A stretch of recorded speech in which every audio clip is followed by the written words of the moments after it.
Welcome back to lesson number 2 scan tool use कैसे करें from beginning to advance level.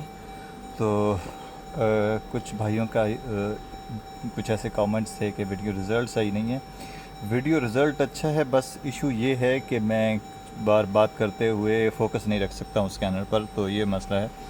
कोशिश करूँगा कि आज मैं इस चीज़ को अच्छे में रखूँ।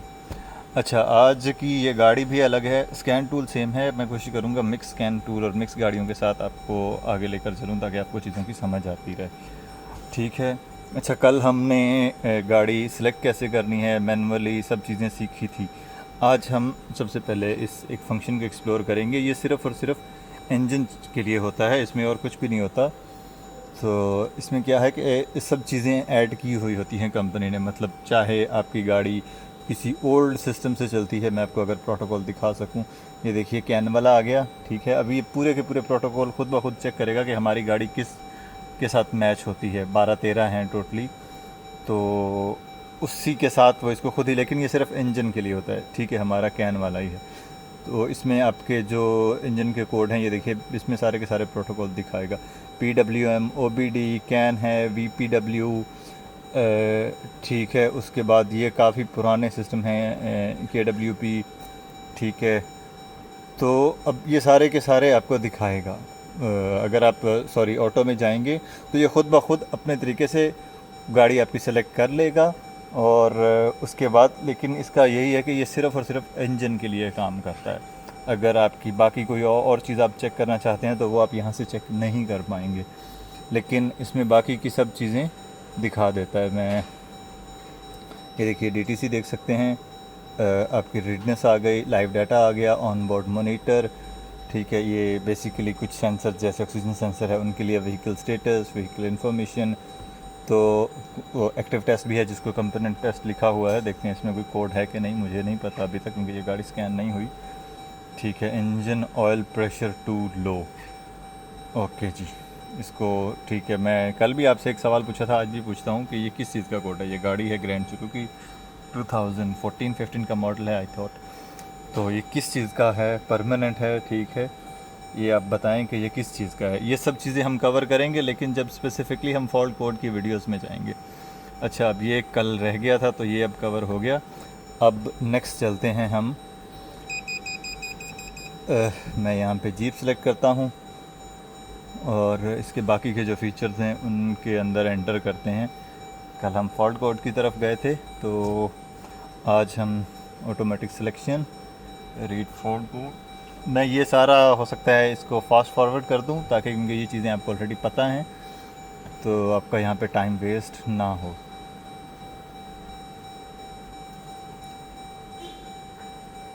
अच्छा जी, गाड़ी सेलेक्ट हो गई। अब यहाँ पे हम कल सीधे चले गए थे डायग्नोस्टिक्स में, और यहाँ पे चलो एक बार डायग्नोस्टिक में ही आते हैं। कल हमने ऑटो स्कैन किया था, यहाँ पर आ गए कंट्रोल यूनिट। अब कंट्रोल यूनिट ये जो है ऑटो स्कैन में ये सब चीज़ें खुद ब खुद सेलेक्ट करता है, स्कैन करता है और कोड बताता है। लेकिन कंट्रोल यूनिट में जैसे कि मुझे किसी स्पेसिफिक चीज़ में जाना है, जैसे कि मुझे इंजन या ट्रांसमिशन में जाना है, तो ये देखिए इंजन, ट्रांसमिशन, इलेक्ट्रॉनिक शिफ्टर। ये शिफ्टर होता है इलेक्ट्रॉनिक, ठीक है। और उसके बाद सामने का कैमरा आ गया और adaptive cruise control. Cruise control और अडॉप्टिव क्रूज़ कंट्रोल में क्या फ़र्क है ये भी बताएं आप लोग। जिनको नहीं पता मैं बताऊंगा जब हम इन चीज़ों पर आएंगे। और ये इसका जो है कैमरा आ गया फ्रंट का। अब इसमें अगर आप बॉडी में जाएंगे तो ये बॉडी वाली सब चीज़ें आ गई। ठीक है, चेचिस में जाएंगे तो ABS, ये सब चीज़ें, स्टीयरिंग से रिलेटेड ये सब चीज़ें आ गई। अगर आप मैनुअली किसी चीज़ को सिलेक्ट करना चाहते हैं, जैसे ये एंटरटेनमेंट का है तो इसमें एम्पलीफायर और स्क्रीन, आपका मीटर आ गया, ये सब चीज़ें इसमें आ जाएंगी आपकी इन्फो में।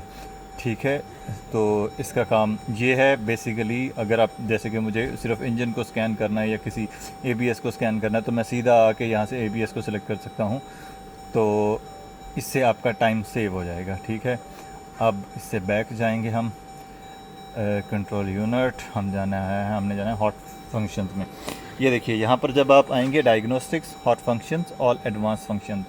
ऑल एडवांस फंक्शन में जितने भी हमारे एडवांस फीचर्स हैं, स्पेशल फंक्शंस हैं, वो सब यहाँ पे सेलेक्ट कर लेगा, चाहे वो इंजन का है, ट्रांसमिशन का है, किसी का भी है। इस पर फिर हम कभी जाएंगे क्योंकि ये बहुत टाइम लेता है। हम जाएंगे हॉट फंक्शंस में, इसमें भी ये सारे के सारे फंक्शंस आ जाएंगे। अब ये देखिए ऑयल रीसेट आ गया, आपका TPMS tyre pressure monitor system आ गया, उसके बाद ब्रेक ब्लीड, आफ्टर ट्रीटमेंट ये सिर्फ डीजल गाड़ियों के लिए होता है। तो अगर हम इसको कोई ऐसा फंक्शन जो इस गाड़ी के लिए नहीं है, तो अगर आप उस पर क्लिक कर देंगे तो कोई इशू वाली बात नहीं है, आप किसी भी फंक्शन को यहाँ पे चेक कर सकते हैं। जैसे कि मुझे पता है कि इसमें DPF नहीं है, ये डीजल गाड़ियों में होता है, तो ये देखिए इसमें नहीं आएगा, कुछ भी नहीं आएगा। ये यहीं पे कह देगा कि हाँ ये देखिए the functions the selected function is not supported, तो मतलब ये फंक्शन इस गाड़ी में नहीं है। ठीक है, हेडलाइट्स है, ऑडोमीटर है, ये सब के सब स्पेशल फंक्शंस जो आपको स्पेशली अगर आपको किसी चीज़ में जाना है, जैसे आप ऑयल रीसेट करना चाहते हैं तो आप इंजन में जाएंगे, इंजन में जाके स्पेशल फंक्शंस में जाएंगे, वहाँ पे जाके ऑयल रीसेट करेंगे। या जैसे आप ये थ्रोटल है, आप थ्रोटल रीसेट करना चाहते हैं तो आप इंजन में जाके जाने की ज़रूरत नहीं है, आप सीधा यहीं से हॉट फंक्शंस में आएँ। ये जितनी भी चीज़ें हैं इसकी स्पेशल फंक्शन वाली, वो सब यहाँ पे आपको मिल जाएंगी। AC का आ गया, ठीक है, उसके बाद एक्सेसरीज़ का आ गया, कोई भी ऐसी चीज़। अब ये प्रॉक्सी अलाइनमेंट क्या है ये भी आप बताएं, और इसके बारे में ये बहुत ही एडवांस चीज़ है। अगर आप Jeep, Chrysler, Ram, Dodge, Maserati, Alfa, इस तरह की गाड़ियों में, अल्फ़ा रोमियो में अगर आप काम करते हैं तो ये बहुत काम की चीज़ है। ठीक है, विन ऑटो चेक, ये सब एडवांस फंक्शन यहाँ पर आ जाते हैं। ये मैं इसके ऊपर वीडियो बनाऊंगा, लेकिन ये क्योंकि बहुत डिटेल है तो इसके लिए मैं एक स्पेसिफिकली वीडियो रखूंगा। हो सकता है वो 20-25 मिनट की वीडियो बन जाए, क्योंकि ये बहुत डिटेल वाला काम है और इसमें आपकी बड़ी सारी चीज़ें, इश्यूज़, विन मैच नहीं हो रहा, कंप्यूटर नया लगाया है तो वो मैच नहीं हो रहा, आपने ABS का मॉड्यूल चेंज किया है वो मैच नहीं हो रहा, तो वो सारे काम इन गाड़ियों में यहीं से होते हैं। ठीक है, मुझे कोई भी यहाँ पे स्पेशल फंक्शन नहीं करना। तो अब इन चीज़ों के बारे में हम हो सकता है एक वीडियो बनाऊंगा, मैं उसमें ये सब चीज़ें कवर कर दूंगा।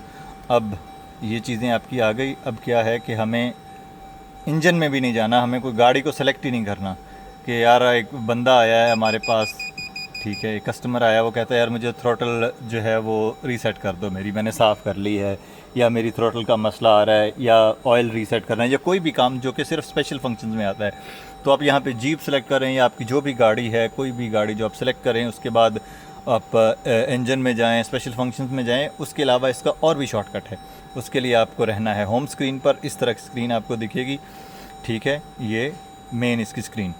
अब यहाँ पर आने के बाद आपको क्या करना है, सर्विसेज में जाना है, डायग्नोस्टिक में नहीं जाना, सर्विसेज में जाना है।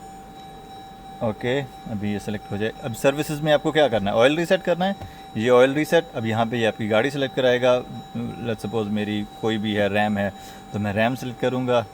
देखिएगा आप, क्योंकि ये जीप है, जीप और रैम ऑलमोस्ट सिमिलर हैं, तो ये यहाँ पे इसको सेलेक्ट कर लेगा।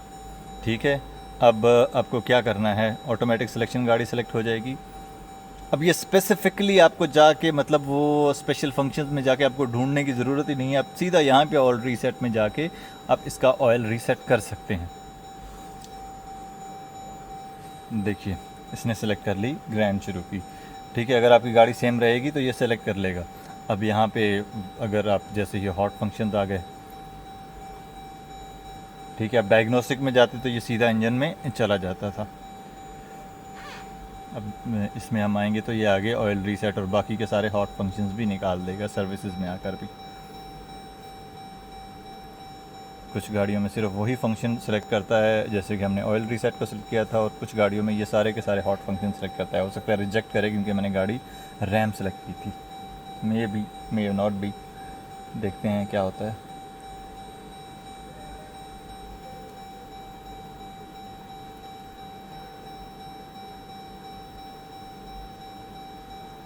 ठीक है, ये देखिए रीसेट। अब इसमें जितने भी ऑयल रीसेट के ऑप्शन है ये सब उठा लिए। मैनुअल रीसेट किस तरह से कर सकते हैं, मैनुअल का इसमें तरीका होगा कि आप किस तरह से कर सकते हैं। Auto oil reset, reset memory, reset enhance, auto oil change indicator. इसमें आप चीज़ों को अप डाउन, मतलब जैसे कि ओरिजिनली ये ऑयल आता है 10,000 किलोमीटर 5W20 जीप के लिए। अब आपने कोई लो लेवल, लो ग्रेड का डाल दिया 10W40, तो अब उसको आप नीचे करना चाहते हैं, 5,000 8,000 पर करना चाहते हैं, तो ये यहाँ से होता है। इसके लिए स्पेसिफिकली ऑयल रीसेट की जब मैं वीडियो बनाऊंगा तो उसमें ये सब चीज़ें कवर करूँगा। अब हम आ जाते हैं बैक। मैंने कल आपको एक रिपोर्ट दिखाई थी, तो उस रिपोर्ट में मैं इस वीडियो में भी साथ लगा दूंगा। उस रिपोर्ट में गैराज का नाम सब कुछ एक खूबसूरत रिपोर्ट बनकर आती है। जैसे कि मैं एक रिपोर्ट निकाल लेता हूँ, हम होम में आ गए, डाटा मैनेजर के बाद PDF खोल दे भैया, PDF। ये हमारी सब रिपोर्टें हैं जो हमने बनाई हुई हैं, ठीक है, 5 पेजेस। ओके, मैं इसमें से कोई भी खोल लेता हूँ। लेट्स सपोज मैंने ये खोल ली। अब यहाँ पे आपको बिल्कुल रफ़ मिलेगा क्योंकि इसकी सेटिंग नहीं की हुई।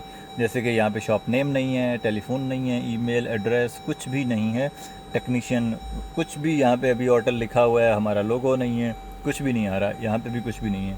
अब अगर यहाँ पर मैं कोशिश करूँगा कल इसकी सेटिंग करके रखूँ तो कल आपको दिखा सकूँ कि भाई ये इतना फ़र्क पड़ सकता है इसमें। अब आपको अगर ये सब कुछ यहाँ पर चाहिए, मैं इसकी पिक्चर लगाऊंगा कि जो हमारा सेटल हुआ है सेटअप वो किस तरह का दिखता है। मैं वहाँ से ऑब्वियसली गैराज का नेम वगैरह हटा दूंगा। अब उसके लिए आपको क्या करना है, अगर आप अपना पूरा सेटिंग मतलब डालना चाहते हैं कि हमारा गैराज का नेम भी आए, एड्रेस भी, सारा कुछ, हर बार तो आप लिख नहीं सकते, ठीक है। डाटा मैनेजर में आपका पूरा डाटा रहता है। मैं इसको सिलेक्ट करता हूँ, बैक आते हैं, ये आ गया हमारा फिर से वर्कशॉप इन्फॉर्मेशन, ठीक है। अब ये वो मेन जगह है जहाँ पर आपने अपने गैराज का लोगो डालना है, ठीक है, रिपोर्ट के लिए। वहाँ पर आपने जो इन्फॉर्मेशन डाली थी आपके पास लोगो नहीं था। ये वो मेन जगह है जहाँ पर आपने अपने गैराज का लोगो डालना है। यहाँ पर भी लोगो डालना है, ठीक है, ओके। उसके बाद आपने शॉप का नेम, टेलीफोन, स्टेट जैसे अगर कुछ है तो डाल दें, नहीं तो कुछ भी XYZ जो आपके नज़दीकी के, लेट्स सपोज अब कोई बंदे का गैराज, कहीं मैं एक गेस मारूंगा कि आपका गैराज है पंजाब में, तो पंजाब आपकी स्टेट हो गई, तो उसके अलावा आपका जो सिटी का नाम है आप वो डाल दें। उसके बाद फैक्स, ये भी कॉन्टैक्ट नंबर है, सिटी डाल दें, ठीक है। ज़िप कोड डालें तो ठीक है, नहीं भी डालें तो कुछ इशू नहीं है। यहाँ पर अपने गैराज का नाम डाल दें, ठीक है। अब यहाँ पर आपको जो एक टेक्नीशियन का नज़र आ रहा था, अगर चाहें तो मैनेजर का नाम डाल सकते हैं, तो वो रिपोर्ट पर आप ऐड कर सकेंगे, ठीक है। ये हो गया। अब हम चलते हैं मज़ीद चीज़ों की तरफ। आपकी जो भी यहाँ पे रिपोर्ट्स आपने बनाई हैं PDF, ये आपकी क्लाउड रिपोर्ट है। अगर आपके पास रजिस्ट्रेशन है, सॉरी, आपका स्कैनर अपडेटेड है तो ये आपके पास चलेगा और यहाँ पे आप रिपोर्ट सेव कर सकते हैं। व्हीकल हिस्ट्री, लेकिन व्हीकल हिस्ट्री में एक चीज़ आपने याद रखनी है हमेशा। अब मैं ये देखिए, DTC काउंट 0, ये इशू बहुत लोग फेस करते हैं। ये तब इशू आता है जब आपने, लेट्स सपोज आपने गाड़ी जब स्कैन की तो उसमें कोड थे, ठीक है, कोई भी 6-7 कोड थे, लेकिन आपने कोड क्लियर कर दिए, तो ये क्या करेगा, आपका वो रिकॉर्ड नहीं रखेगा जो आपने कोड क्लियर कर दिए। तो ये यहाँ पे ये इशू है ही है, ठीक है। होम में यहाँ पर आपका सॉफ्टवेयर अपडेट होता है, इसके बारे में तो लोगों को ऑब्वियसली पता होगा। हमारी काफ़ी सारी अपडेट्स आई हुई हैं। मैं इसको शायद कुछ चीज़ें इसमें हाइड करूँगा क्योंकि यहाँ पर कुछ ईमेल वगैरह लिखी हुई हैं, तो ठीक है, मुझे कुछ चीज़ें यहाँ से हाइड करनी पड़ेंगी। तो हमारे पास ऑलरेडी अपडेट है, मैं कर सकता हूँ।